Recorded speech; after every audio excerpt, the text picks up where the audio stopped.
جو اب اس کے بعد شاستری صاحب کی وفات ہو گئی تو وہ ایک اور پہلو تھا، لیکن اس وقت مجھے لگا کہ کسیگن جو کر رہے تھے. شیخ صاحب یہ بھٹو سورن سنگھ ڈائلاگ تھا، جو ذوالفقار علی بھٹو اور سورن سنگھ ڈائلاگ تھا جو امریکیوں نے انیشیٹ کروایا ہندوستان اور چین کی جنگ کے بعد 1962 میں، جب ہمیں چین نے کہا کہ آپ کے پاس موقع ہے اور ہمیں امریکہ نے کہا کہ نہیں ہم آپ کا حل نکالتے ہیں. اور اس وقت آئی تھنک پیٹر گالبریتھ یا جان گالبریتھ جو تھے وہ ایمبیسڈر تھے ہندوستان میں، اور پنڈت نہرو کو خطرہ تھا کہ پاکستان 1962 میں لداخ کا فائدہ اٹھائے گا. وہ خوفزدہ تھے، انہوں نے امریکنز کو ایکٹیویٹ کیا. اس موقع کے اوپر جو سورن سنگھ بھٹو ڈائلاگ تھا، اس میں ہندوستان کیا دینے کو تیار تھا ہمیں کشمیر میں؟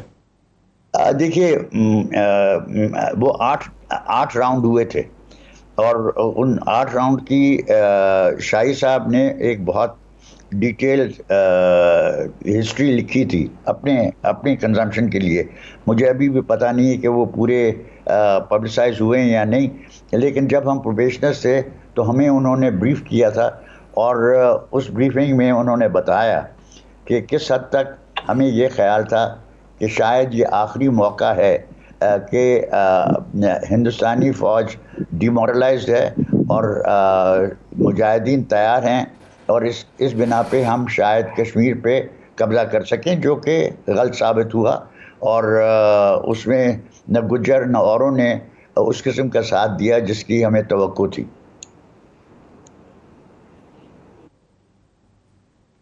اچھا جنرل امجد شعیب صاحب، کیا آپ ایگری کریں گے کہ ہم سے مس کیلکولیشن ہوئی؟ ہمیں 1962 میں انٹروین کرنا چاہیے تھا، ہم نے 62 میں نہیں کیا، اور 65 میں ہم نے اس وقت انٹروین کیا مقبوضہ کشمیر میں جب ہمارے پاس کوئی خاص تیاری نہیں تھی، اور وہ بہت بہتر اپنے آپ کو ری آرگنائز کر چکے تھے، اور انہوں نے حملہ کر دیا سیالکوٹ لاہور کے اوپر اور پریشر ریلیو کر لیا. انہوں نے ہم سے اسٹریٹجک مس کیلکولیشن ہوئی. بسم اللہ الرحمن الرحیم. دیکھیے بعد میں بھی یہ مس کیلکولیشن تھی کہ انٹرنیشنل بارڈرز پہ یہ نہیں جائے گی جنگ، کیونکہ کشمیر ایک ڈسپیوٹڈ ایریا ہے، اور کشمیر کے اندر ہماری سیز فائر وائلیشنز وغیرہ ہوتی رہتی تھیں، اور کئی دفعہ ہوا کہ ہم نے کوئی ایک پوسٹ پکڑ لی کبھی بھارت نے، تو یہ ایک ٹیریٹوریل ایشو کے طور پہ، کیونکہ اس زمانے میں یہ LOC نہیں کہلاتی تھی، یہ سیز فائر لائن کہلاتی تھی. اور سیز فائر لائن کا مطلب یہ ہے کہ جنگ وقتی طور پہ رکی ہوئی ہے لیکن جنگ ختم نہیں ہوئی. لہذا اس کے اوپر ایک تھنکنگ تھی کہ جب جنگ رکی ہے، ختم نہیں ہوئی، تو اس کا مطلب یہ ہے کہ آپ مختلف وقتوں پہ کوئی نہ کوئی ایک دوسرے پہ اٹیک کر کے تو جگہ کیپچر کرتے رہتے ہیں. سو اپنی ڈیفینسو پوزیشن امپروو کرنے کے لیے کبھی بھارت کی طرف سے کبھی ہماری طرف سے وائلیشن ہوتی تھی، اور اس کو اسی تناظر میں غالباً دیکھا گیا. اس زمانے میں مس کیلکولیشن یہ تھی کہ انڈیا نے اپنی ٹروپس بھی موبلائز کیے اور وہ انٹرنیشنل بارڈرز پہ اس نے آ کے اٹیک کیا، جبکہ اس کی کہا جاتا ہے، مجھے اس کا خود تو ڈائریکٹ علم نہیں ہے، میں was a very junior officer then, لیکن یہ کہ ہسٹری میں یہ لکھا ہوا ہے کہ اس وقت بھٹو صاحب نے اس بات کی ایشورنس دی تھی، جو نیچرلی انہوں نے ادھر ادھر مختلف ملکوں میں ڈسکس کر کے تو کچھ فیلنگز نہیں ہوگی کہ انٹرنیشنل بارڈرز پہ کچھ نہیں ہوگا. تو کشمیر میں تو آپ کو کافی سکسیس مل رہی تھی. کشمیر میں آپریشن جو ہے وہ انٹرنیشنل بارڈرز پہ اٹیک ہونے کے بعد رکا، ورنہ جو آپ نے اخنور اور جوڑیاں سائٹ پہ جو آپ نے ایفرٹ کی تھی وہ آپ کی خاصی سکسیسفل ایفرٹ جا رہی تھی، اور ہو سکتا ہے کہ اگر جنگ ادھر ہی رہتی تو وہ آپ کی کشمیر کٹ آف ہو جاتا بھارت کا.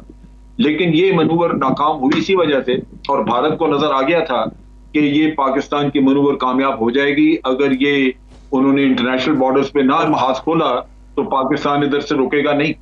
نتیجہ یہ کہ انہوں نے جب انٹرنیشنل بارڈرز پہ کیا تو پھر کشمیر کا سارا کیسا رک گیا. تو یہ میرا خیال ہے مس کیلکولیشن زیادہ سیریس یہ ہوئی، ورنہ تو لیکن اچھا اب ٹھیک ہے، میں پھر آتا ہوں آپ کی طرف. بڑی انٹرسٹنگ یہ ڈسکشن ہے، بڑی انفارمیٹیو یہ ڈسکشن ہے، بڑی مختلف قسم کی یہ ڈسکشن ہے. ہمارے یہاں ہوتی نہیں ہے ایسی ڈسکشن کبھی. ذرا میرے ساتھ رکیں. ڈاکٹر فاروق باجوہ، آپ کا لائف لانگ آپ نے ریسرچ کی ہے ملٹری کانفلکٹ کے اوپر، اور آپ کی کتاب جو ہے فرام کچھ ٹو تاشقند، ایکسلنٹ بک. ذوالفقار علی بھٹو نے، شاید آپ نے اپنی کتاب میں لکھا ہے لیکن اسٹینلی والپرٹ نے اپنی کتاب میں لکھا ہے کہ ذوالفقار علی بھٹو نے جب ایوب خان واز فیوریس، جب ہندوستان نے لاہور اور اس پہ حملہ کر دیا تو ایوب خان واز فیوریس کہ بھٹو نے ایشورنسز دی تھیں کہ ہندوستان انٹرنیشنل بارڈر کو کراس نہیں کرے گا، اس طرف ٹینک لے کے نہیں آئے گا. تو بھٹو نے ایک اس وقت ایک نوٹ بھی لکھا تھا 1 پیج کا جو فائلوں میں موجود ہے جس میں ذوالفقار علی بھٹو نے یہ کہا کہ میں یہ سمجھتا ہوں کہ ہندوستان نے جو یہ جرت کی ہے اور ہمت کی ہے یہ امریکہ کی ٹیسٹ یعنی سپورٹ یا ان کی انکریجمنٹ کے بغیر نہیں ہو سکتی. غالباً ذوالفقار علی بھٹو کا آرگومنٹ یہ تھا being an international relations person کہ ہم اس وقت سیٹو سینٹو کے ممبر تھے, امریکہ کے ویسٹرن ڈیفنس الائنس کا حصہ تھے جس کو ہم نے بعد میں چھوڑا. تو ظاہر ہے کہ ہندوستان کو یہ کیلکولیشن تو کرنی تھی کہ وہ ایک امریکن ایلائی کے اوپر چڑھ کے دوڑ رہا ہے, لیکن انہوں نے پرواہ نہیں کی اور انہوں نے انٹرنیشنل بارڈر کراس کیا. اور اس سے پہلے جیسے جان صاحب نے کہا کہ سیز فائر لائن تھی, ورکنگ باؤنڈری ٹائپ چیز تھی, تو وہ تو ہم تو 1948 میں بھی 1 سال لڑتے رہے تھے. تو بھٹو کی اسمپشن یہ تھی کہ ہم کشمیر میں ہندوستان کے خلاف لڑ سکتے ہیں, گراؤنڈ گین کر سکتے ہیں, ہندوستان کو نیگوشیشن ٹیبل پہ لا سکتے ہیں. امریکہ اور انڈیا کے درمیان ایک ٹیسٹ ایگریمنٹ ہوتا, وٹ ڈو یو تھنک؟ میں نہیں مانتا. اچھا, اس کی 2-3 وجوہات. کیا وجہ؟ سب سے پہلے میں امریکہ سے ناراض نہیں ہوں, میں مائنورٹی میں شاید ہوں پاکستان. امریکہ سے ناراض 65 پہ نہیں ہے؟ بالکل نہیں, 65 کی وہ بول رہے ہیں. انہوں نے جو اسلحہ پاکستان کو دیا تھا 1950s میں, سیٹو سینٹو, انہوں نے صاف لکھا تھا کہ USSR کے خلاف ہم آپ کو اسلحہ دے رہے. ٹھیک ہے, بس آپ نے خبردار. ہماری پہ کیوں یہ غلط فہمی تھی کہ ہم نے اس کو اپنے لیے استعمال کر سکتے ہیں؟ دیکھیں کافی غلط فہمیاں تھیں ہمارے پاکستان کی, یہ بھی ایک تھی. ہم نے سوچا کہ جلدی جلدی جنگ ختم کریں گے یا انڈیا کو ایسا ڈرائیں گے کہ وہ امریکہ کے پاس بھاگیں گے کہ آپ سیز فائر کرائیں, پلیبیسائٹ کرائیں, جیسے کچھ میں ہوا تھا. جنوری سے جون تک, جنوری 1965 میں پاکستان نے کچھ میں انڈیا کو کافی پریشر میں ڈالا تھا. امریکہ اور انگریزوں نے پریشر ڈال کے ایک کہا تھا کہ ایک بائنڈنگ آربیٹریشن کرواتے. ٹھیک ہے, پاکستان نے وہ دیکھا, انہوں نے کہا زبردست کشمیر میں ریپیٹ کرتے. سو دے تھاٹ کہ ایک فارمولا بن گیا ہے, فارمولا بن گیا فرام کچھ ٹو تاشقند. اچھا, کہ ہم ایسے کرے کہ انڈیا کو ڈرا دیں اخنور میں. اخنور ایکچولی میں جنرل صاحب سے تھوڑا سا اختلاف کرتا ہوں. اخنور 3 ستمبر کو ہم قبضہ کر سکتے تھے. بالکل کر سکتے تھے. ہم نے نہیں کیا. اختر ملک کو کیوں چینج کیا؟ اختر ملک کو چینج کیا, یحییٰ خان کو لائے, 2 دن بیٹھے رہے. 6 ستمبر سے پہلے ہم اخنور کو کیپچر کر سکتے. مقصد کیا تھا کہ ہندوستان زیادہ ناراض نہ ہو جائے, ایک تو زیادہ ناراض, اور لاہور پہ نہ حملہ کرے. یہ ہماری سوچ تھی کہ اگر ہم نے اخنور کو کیپچر کیا لاہور پہ لازمی وہ کریں گے. جنرل صاحب, ایوب خان اور موسیٰ یہ سوچ رہے تھے کہ اخنور کو نہ لیا جائے, اسی لیے اختر ملک کو چینج کیا, کمانڈ چینج کر دی. یحییٰ خان نے 2 دن ضائع کیے, اخنور فال کر جاتا تو ہم جموں کی طرف بڑی تیزی سے موو کر سکتے تھے, لیکن ہم موو ہی نہیں کرنا چاہ رہے تھے. کیا کہیں گے آپ؟ یہ ایسے نہیں تھا. جہاں تک میری انڈرسٹینڈنگ ہے, میں نے آرمی میں مختلف وقتوں پہ مختلف لوگوں سے جو ڈسکشن ہوتی رہی, خاص طور پہ اس زمانے میں, وہاں ایک پرسنل ایشو تھا. جنرل یحییٰ کو وہ سامنے لانا چاہتے تھے ایوب خان, اور ان کو نظر آ رہا تھا کہ اخنور اب بالکل ہمارے ہاتھ میں ہے. یہ کمانڈ یعنی بدلنا ان کے لیے صرف یہی تھا کہ یہ ٹرافی جنرل یحییٰ کو مل جائے, کیونکہ اس کو وہ آگے چیف بنانا چاہ رہے.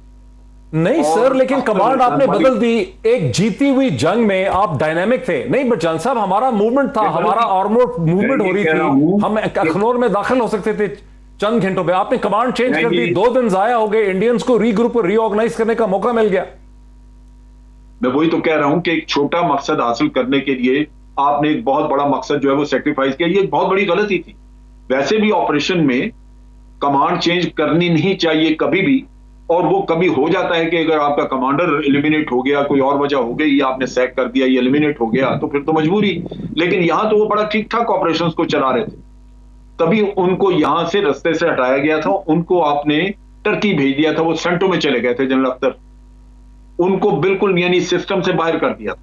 اور یہ یحییٰ خان کو پراپ اپ کیا گیا, یحییٰ خان کو پروموٹ کر کے اوپر لانا تھا, جس کی وجہ سے ان کے سر پہ یہ تاج سجانے کے لیے کہ یہ اخنور کے فاتح کہلائیں, یہ سارا کیا.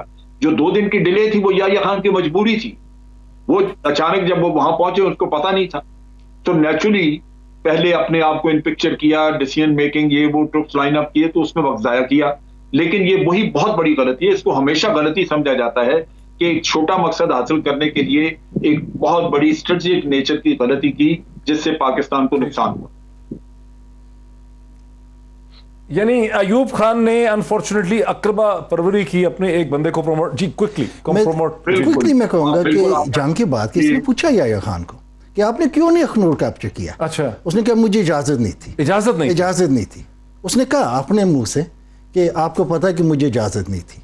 یہ ہسٹری میں لکھا ہوا ہے. یعنی یحییٰ خان کو اوپر سے پرمیشن نہیں تھی کہ اخنور کو لینا ہے. جنرل اختر ملک یہ ایک عام کمانڈر نہیں تھا, پورا پلان اخنور کا ان کا تھا.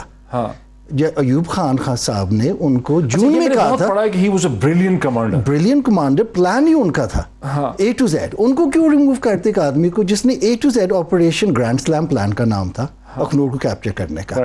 اخنور سے جموں کتنا دور تھا؟ اخنور سے جموں اور سری نگر کی سڑک تھی, وہ کٹ جاتی. یہ ایکچولی اخنور کا تھا, وہ چکن نیک اس کو کہتے ہیں. وہ لے لیتے اخنور, جموں اور سری نگر کی سڑک تھی, سارا مسئلہ حل ہو جاتا. اس لیے تو عام کمانڈر نہیں تھے. یہی میری بات ہے. اختر ملک ایک عام جنرل, چیس پلینگ جنرل جس نے ایوب خان کو اسپیشل کمانڈ دیا تھا اس وجہ سے کہ آپ نے اخنور کیپچر کرنا ہے. تو ان کو نکالا گیا ایک آدمی کو. بعد میں جب یہ میں کہہ رہا ہوں کہ جب میں نے ریسرچ کی تھی, یحییٰ خان کو ایگزیکٹلی لوگوں نے یہ سوال پوچھا کہ آپ نے کیوں نہیں اخنور لیا. اس نے کہا میرے پاس اجازت نہیں تھی. ان پتہ نہیں اللہ جانے کیا اصل کہانی ہے, لیکن اس کا جواب ایوب خان کو نہیں پوچھا. ایوب خان کو کسی نہیں پوچھا. لیکن میری جو ریسرچ ہے, میری جو اندازہ ہے, میں کہہ نہیں سکتا, ابھی تو سب فوت ہو گئے, اللہ سب کو جنت نصیب. میرے پچھلے کوشچن کو آپ نے کہا کہ میں امریکنز کے خلاف نہیں ہوں, میں ایک ناراض پارٹی نہیں ہوں. میرے کوشچن امریکہ کے خلاف نہیں تھا. میرا مقصد یہ تھا کہ امریکہ اگر ہندوستان کے ساتھ ہے تو میں اس پہ کوئی ہمیں ناراضگی کی بات نہیں ہے. کوشچن یہ ہے کہ ہم امریکہ کے پارٹنر تھے. اسلحہ تو ایک الگ ایشو ہے نا. ٹھیک ہے. اس وقت سیز فائر باؤنڈری کے خلاف تو ہماری اسکرمشز ہندوستان سے ہوتی رہتی تھیں. ٹھیک ہے. ہم ہندوستان پہ پریشر ڈال رہے تھے across the cease fire line, اپنی پوزیشن امپروو کر رہے تھے, ان کو نیگوسیشن پہ ہم لانا چاہتے تھے اگر ہم چکن نیٹ کو کاٹ دیتے. بالکل. لیکن ہندوستان کا انٹرنیشنل بارڈر کراس کرنا, میں یہ کوشچن ان سے بھی پوچھوں گا جناب سے, فارن سیکرٹری صاحب سے, نجم الدین شیخ صاحب سے, یہ ایک بڑا اسٹیپ تھا. ان کو یہ ہمت کیسے ہوئی اگر ان کو امریکہ کا ٹیسٹ اپروول نہیں تھا؟ بہت بڑا اسٹیپ تھا. میرے خیال ہے کہ امریکہ فرینکلی کشمیر سے تانگ ہو گیا تھا سن کے. انہوں نے کوشش کی تھی 62 سے 65, انڈیا پہ تھوڑا بہت پریشر ڈالا تھا.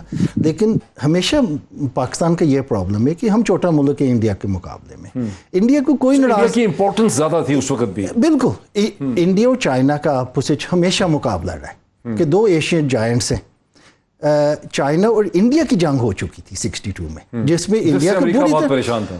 تو امریکہ یہ نہیں چاہتا تھا کہ انڈیا پھر کمزور ہو تو چائنا کو بھی فائدہ ہو تو پاکستان کو بھی فائدہ ہو. مجھے ایک بریک لینے دیجیے, اور بریک کے بعد میں جاؤں گا سیدھا نجم الدین شیخ صاحب کے پاس, تو اس مسئلے کو مزید تھوڑا ان سے سمجھنا چاہوں گا. امریکہ کا رول کیا تھا 65 کی جنگ میں, ایک بریک کے بعد. ناظرین ویلکم بیک. میں سیدھا چلتا ہوں جناب نجم الدین شیخ صاحب کی طرف. پاکستان کے ایکس فارن سیکرٹری ہیں جنہوں نے پاکستان فارن آفس کو 1961 میں جوائن کیا. 4 برس ہو چکے تھے پاکستان فارن آفس میں جب 1965 کی جنگ ہوئی اور ہندوستان نے حملہ کیا لاہور اور سیالکوٹ کے اوپر, جسے افواج پاکستان نے جرأت اور بہادری کا مقابلہ کر کے ناکام بنا دیا. لیکن ہم اس کے تھوڑا پیچھے جا رہے ہیں. نجم الدین شیخ صاحب, اب ظاہر ہے یہ بات تو ہو چکی کہ ذوالفقار علی بھٹو نے بہرحال as foreign minister of Pakistan, اور ان کی ذہانت کے اوپر تو کسی کو شک نہیں ہوگا, انہوں نے ایک نوٹ لکھا تھا, اور اس نوٹ میں انہوں نے, وہ فائلز میں موجود ہے اور آپ اس سے واقف ہوں گے, جس کا اسٹینلے والپٹ نے ذکر کیا ہے اور ڈاکٹر فاروق باجوہ بھی کہتے ہیں کہ واقعی ایسا تھا, جس میں بھٹو نے یہ انالیسس کیا تھا کہ ہندوستان کو جب تک کسی نے شے نہیں دی, یقین نہیں دلایا کہ اس کا ریئیکشن نہیں ہوگا, ہندوستان ایک ڈسپیوٹڈ ٹیریٹری کے کانفلکٹ کو, انٹرنیشنل بارڈر جو کراس کیا لاہور اور سیالکوٹ کی طرف, یہاں سے ہندوستان کو ایک ٹیسٹ اپروول ملا ہے کہ آپ ایک ویسٹرن کی امریکہ کے ایلائی کے اوپر حملہ کر سکتے ہیں اور کوئی اس کا یہ ایکسیپٹیبل ہے. اس پہ کیا آپ کا ریئیکشن ہے؟ دیکھیے, اب اس کو آپ پہلے مس کیلکولیشن کہہ چکے ہیں, لیکن دیکھیے ہمیں یہ سوچنا تھا پہلے. تو میں سمجھتا ہوں کہ ہمیں یہ یاد رکھنا چاہیے کہ رن آف کچھ میں جو ہمیں 1965 کے پہلے حصوں میں جو کامیابی ہوئی, اور جو جس کی وجہ سے ہمیں یہ لگا کہ ہندوستانی میں اب لڑنے کی ہمت نہیں ہے, وہ ایک پہلو تھا. دوسرا پہلو یہ تھا کہ جو ہماری نیگوسیشنز ہوئی تھیں 63 میں, یہ 8 راؤنڈ جس کا میں نے پہلے ذکر کیا, ان میں ہم نے دیکھا کہ سوارن سنگھ آگے بڑھنے کو تیار نہیں تھا, اور ہمارے دوست تھیوریٹیکلی ہمارے اتحادی جن کے ہم موسٹ ایلائڈ آف ایلائز تھے, انہوں نے اس قسم کا پریشر ڈالا نہیں. ہاں, اور اس پریشر کی سلسلے میں آپ اگر ان کا اکاؤنٹ پڑھیں جو وہاں پہ امریکن تھے, تو آپ کو یہ پتہ چلے گا کہ وہ کہہ رہے تھے کہ یار کسی طرح پاکستان کو ذرا ٹھنڈا رکھو, کیونکہ ہمیں اب 63 کے بعد انہوں نے کہا کہ ہمیں ہندوستان کی مدد کرنی ہے اور آپ ہمارے راستے میں نہیں آئیں گے. یہ واضح طور پہ انہوں نے پاکستان سے کہا تھا کہ آپ اس میں انٹرفیئر کرنے کی کوشش نہیں کریں گے. تو ہمارے لیے ایک حد تک یہ صحیح ہے کہنا کہ بھائی 65 میں یہ نظر آیا کہ اگر کوئی موقع ہے تو ابھی ہے. اگر اس کے بعد ہم نے کوشش کی تو جو ہماری فوجی طاقت اور ہماری سیاسی طاقت ہے اس میں جو فرق ہے وہ ہندوستان کی طرف بڑھتا جائے گا اور ہمارے کسی کامیابی کا کوئی امکان نہیں ہوگا. جس چیز کو ہم بھولے وہ یہ کہ ہندوستانیوں نے کہ امریکن نے اس عرصے میں اگر آپ پوچھیں تو آپ کو پتہ چلے گا, میں سمجھتا ہوں بھائیو صاحب شاید اس پہ کچھ کہہ سکیں, کہ PL-480 ہندوستان کو جو ملتا تھا وہ آپ کی ساری اسسٹنس سے زیادہ تھا.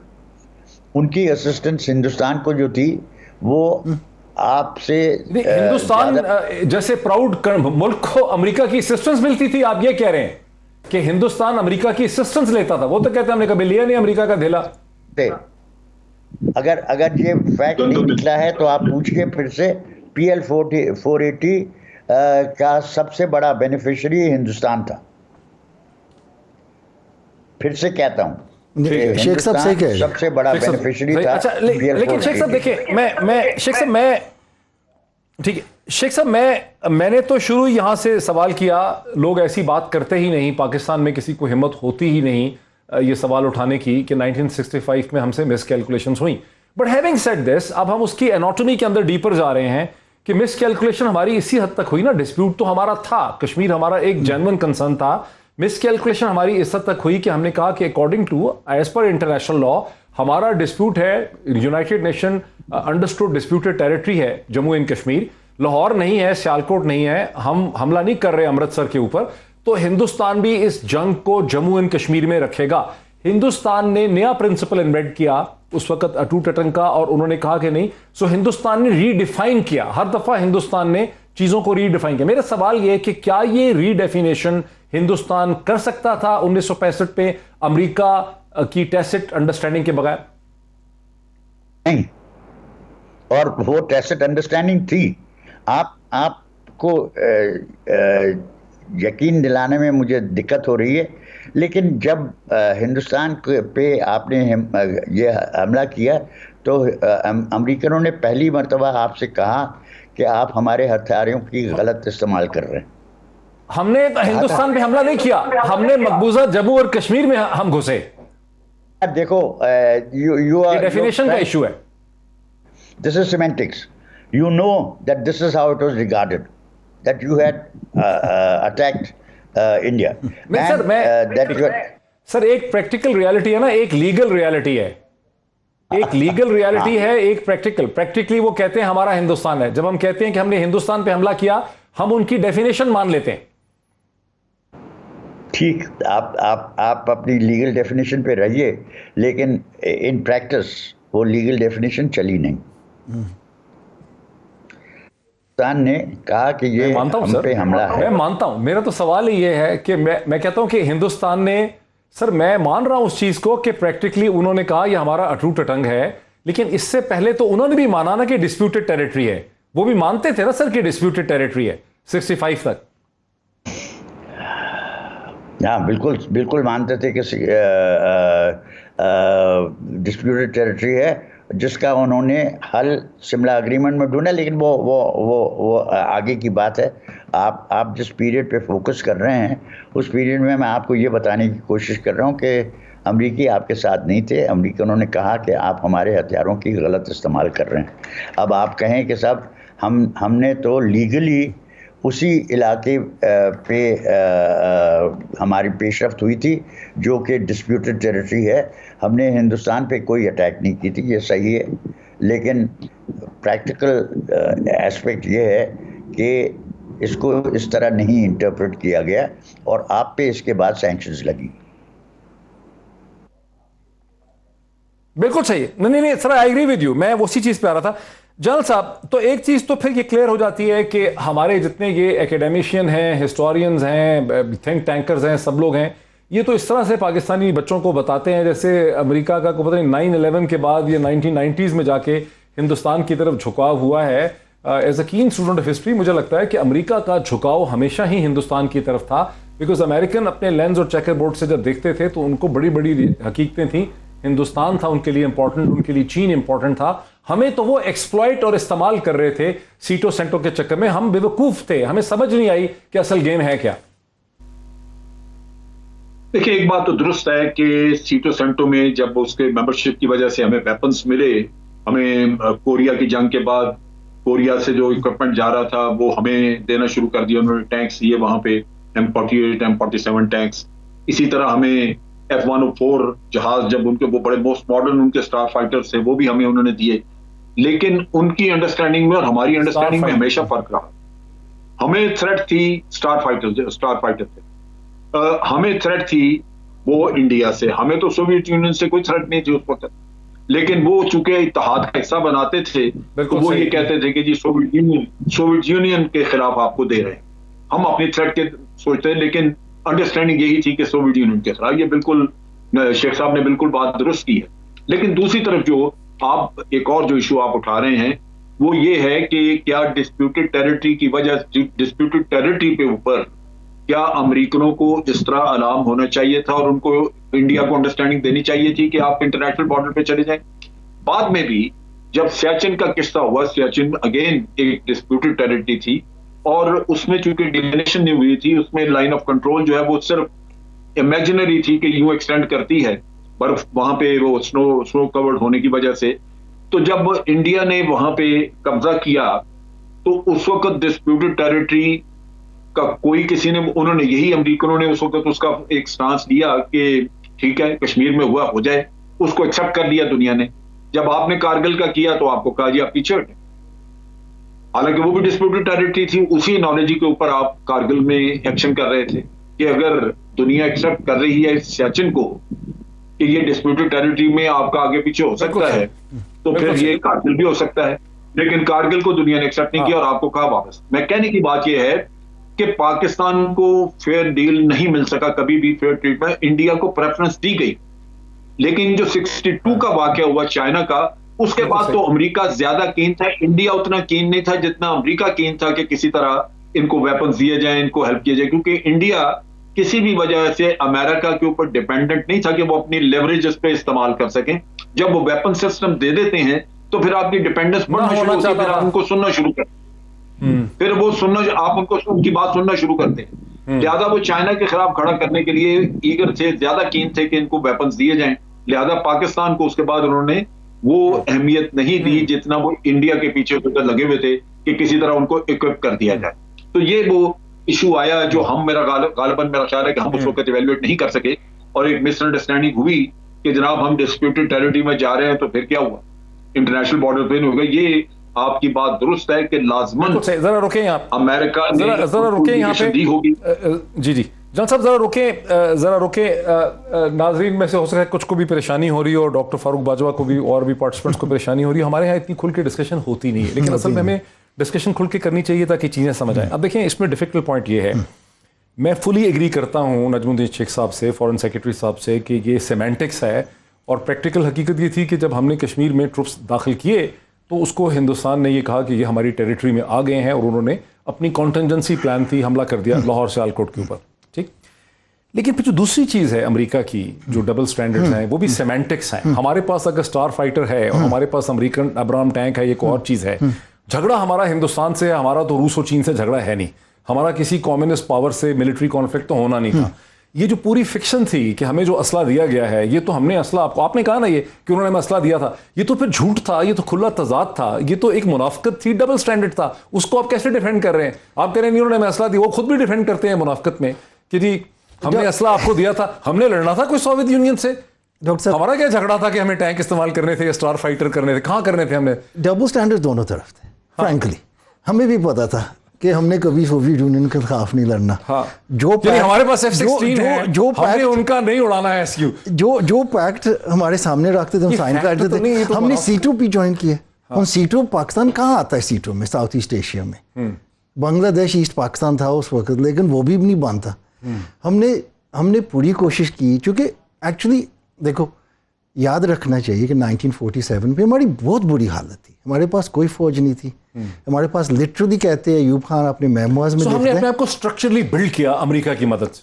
ہمیں بھی پتا تھا یہ دونوں کھیل کھیل رہے تھے. ہمیں بھی پتا تھا کہ ہماری سوویت یونین سے کوئی جنگ نہیں. انہوں کو بھی پتا تھا کہ ایک نہ ایک دن ان کم بختوں نے انڈیا کے خلاف یہ استعمال کرنا ہے. دونوں طرف سے تھی. تو انہوں نے اپنا کارڈ کھیلا. تو انہوں نے اپنا کارڈ کھیلا.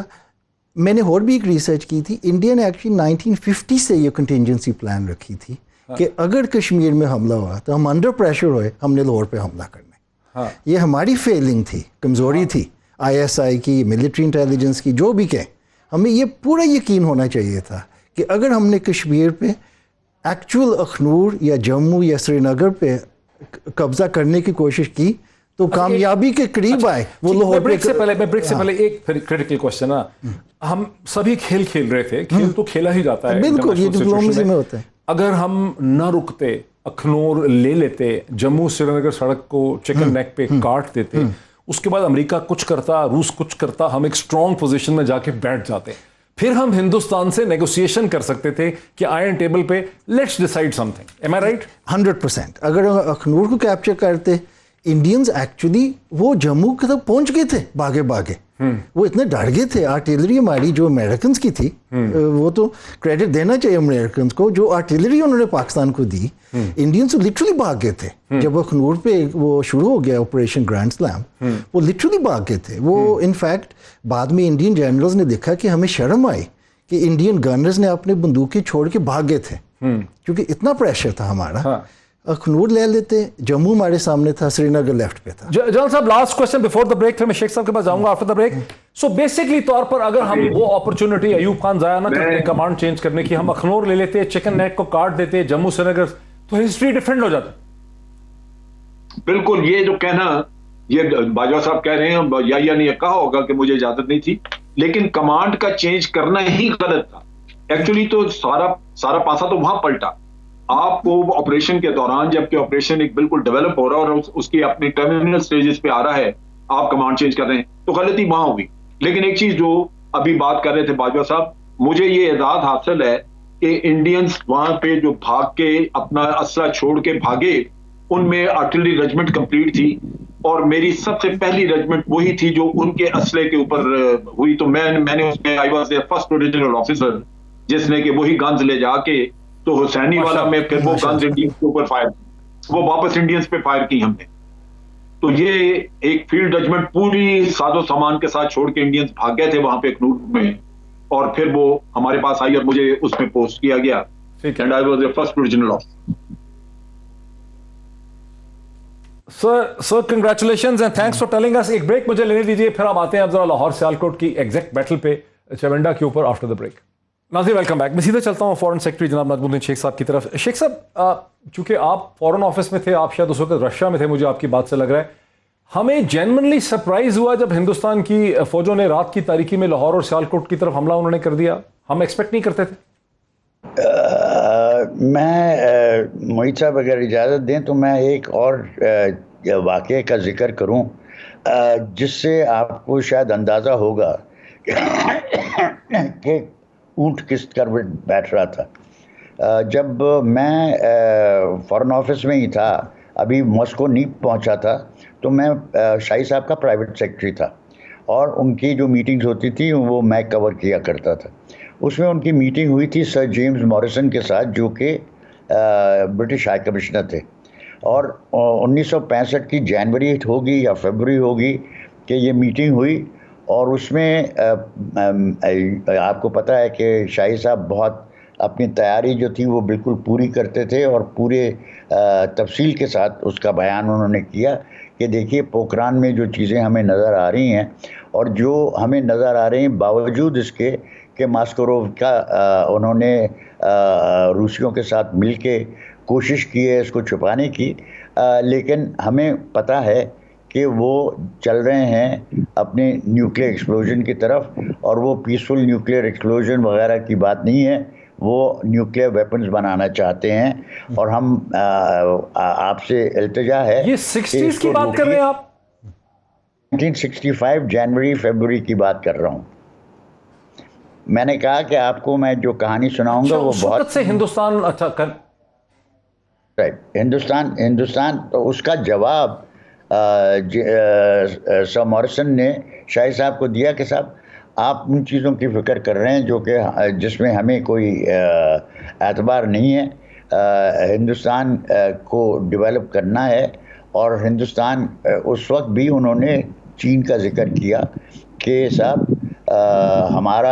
ہماری دلچسپی ہے کہ ہندوستان کی ایک اس قسم کی قوت ہو کہ وہ چین کے ساتھ مقابلہ کرنے کی صلاحیت رکھے.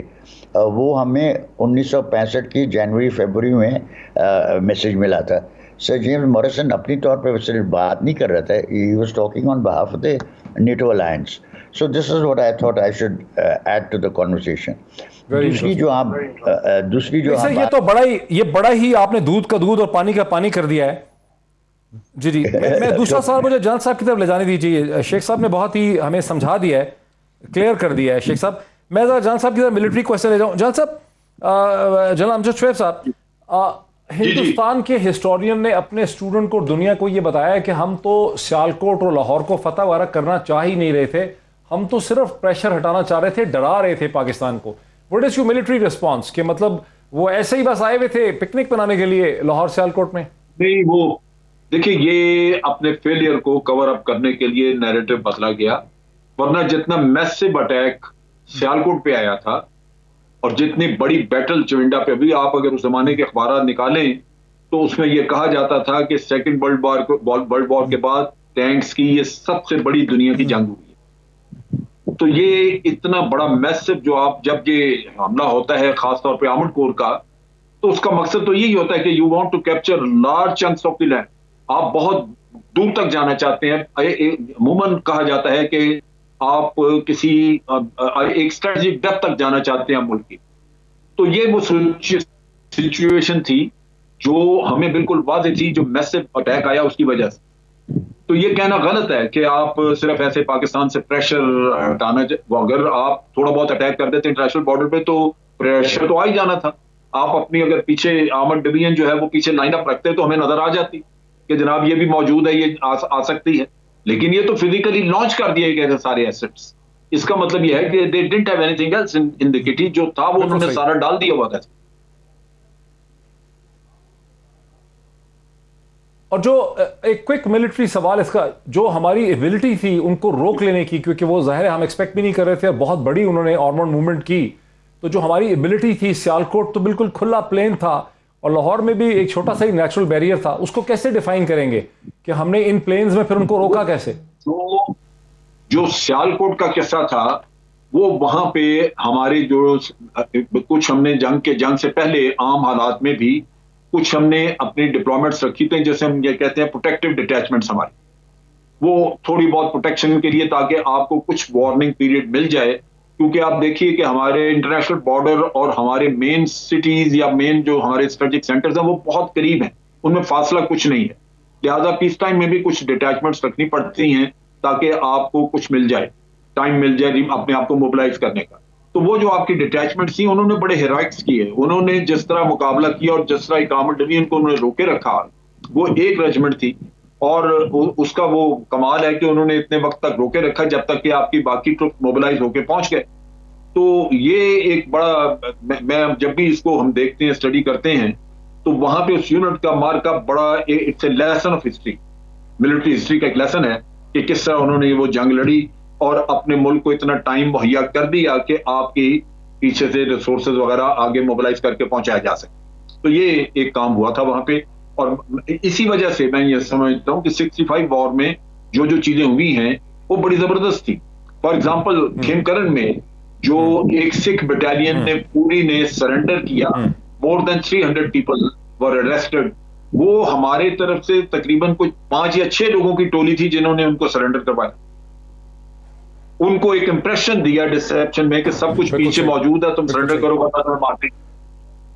تو یہ چیزیں ہوتی ہیں جنگ میں. اگر آپ ذرا روکیں میں, ہاں یہ ٹھیک, لاہور کا اور سیالکوٹ کا جو ڈیفنس تھا وہ بہت انٹیلیجنٹ بھی ہوا, جرأت مندانہ طریقے سے بھی ہوا, لیکن اس پورے کانفلکٹ سے کیا ہم یہ کہہ سکتے ہیں کہ ہندوستان کبھی بھی, سورن بھٹو جو فیلئر تھا ٹاکس کا,